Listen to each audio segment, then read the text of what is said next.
In the world of today, without energy, you are wasting your time in terms of national development. That is why in serious-minded country, energy is a question of national security, and they use national security to protect their energy. But in Nigeria, there's plenty of crude everywhere, not a single drop of fuel. Just like the famous line, water, water everywhere, and not a drop to drink in Samuel Taylor's Coleridge poem, The Rime of the Ancient Mariner. I dare say in Nigeria there's crude oil almost everywhere on the ground, but not a single drop to refine. But you ask, where lies the problem? Is it with the Baba, the air, or the clipper? Is it with the crude, the pipeline, or NNPC Limited? They tell us, say, once they deregulate, it will encourage businessmen and independent marketers to invest in the industry. But alas, after the regulation, we don't even see investors. Then they start another magic. They said once they stop paying subsidy to stop the fraud, local refineries will spring up everywhere and the product will be like water everywhere and prices will go down. Boom. Now they stop paying subsidies and prices are going up and the product is not available. Yet, states and federal government are smiling to the bank as they are sharing more money. No wonder our banks are declaring profit in an economy where everybody, including breweries, are declaring a loss. If you ask, why is government refinery not working? They will point to Dangote's 650,000 barrel per day refinery, which is only producing middle distillate product because of the non-workability of its FCC.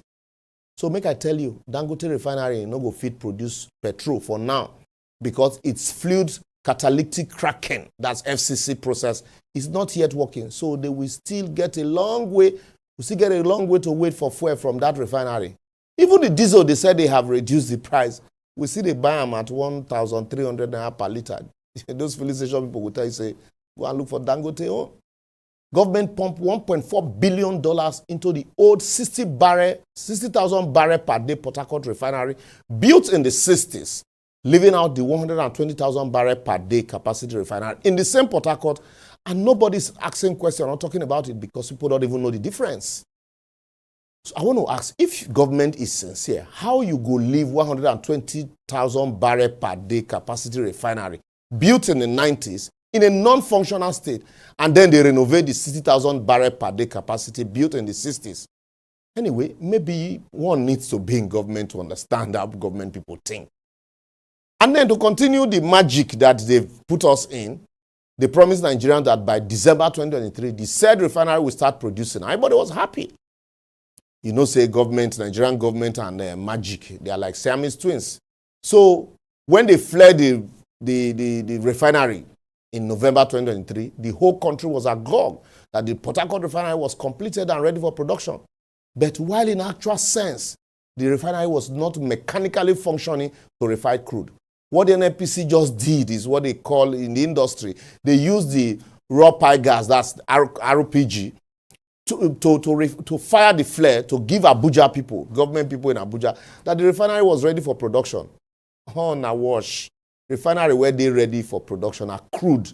They test, the mechanical component. So we'll see the wait for Port Harcourt refinery to produce. Where they're going to tell you, say, now because crude not there. Like, even the crude self, you go see. Because like Fela said, where you go see them. Because Buhari used some of the crude to do forward sale agreement to borrow money. Mele Kyari, NNPC, GMD used the others to collect loan from Afrexim Bank under the guise of defending the Naira. So even the crude will not get. That's why Dangote, for example, is going to America to buy crude, despite having a refinery in an oil-producing country. Here, what people will say, oh, my sheo. And if you talk about pipeline vandalism and our inability to protect pipeline today, we're not going to live here. So has anybody wondered why Dangote refinery no get pipeline? Instead, they are using barges to transport crude. Don't wonder for too long because it is because of the theft and vandalization. Just try pumping small water, not crude though, small water inside that pipeline that is supposed to transport crude from Niger Delta to Kaduna refinery. And my guys, see if guys don't go bust that pipeline. So even if the Kaduna refinery is working today, transportation of the unavailable crude there will be a major challenge. Even the local IOCs, and our indigenous producers are abandoning pipeline now because of vandalization and have resorted to, barges to cargo crude. These badges also is a cost that is added to the production of a barrel of crude oil here. So if I lie, go and ask ITO. These people have bought badges, and that's what they are using. In Saudi Arabia, they are using $10 to produce or refine a barrel of crude. But here, we are using between $55 to $65 to refine a barrel of crude because of these various factors. So how fuel will take cheap for our country? So I will therefore advocate that the fastest, cheapest, quickest, easiest, and the most efficient way of transporting crude oil, both crude oil and product, is through the pipeline. And like the rest of the world, we must engage technology to protect our pipeline instead of this manual method of giving contract to turn this and turn that, and not mention anybody's name. If Russia can build pipelines from their country to Europe to supply gas, why can't we do the same? Or even use HDD technology to bury this pipeline so that people know how no go reach out? Are we saying that our forefathers that built pipelines years ago didn't know what they were doing? As years after they built those pipelines for us, we are using buckets to transport crude? Are we improving or retrogressing? Does it make more sense?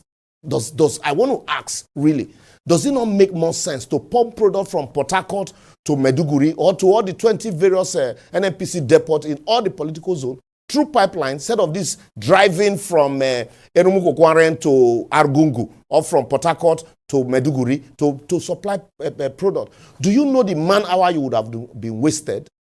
Well, anyway, within I sabi serve, after all, I'll be an ordinary lawyer. So, because of that, I will pause here until we hear from you on all our social media platforms shown on your screen. And then feel free to share until these our government people also see and hear. I want to ask, you want to build a 120-story building in a modern day. Instead of using hydraulic cranes to transport your materials, you carry bucket and a pan, give people because you have population. That's what we are doing with our pipeline protection. Think about it. See you next week.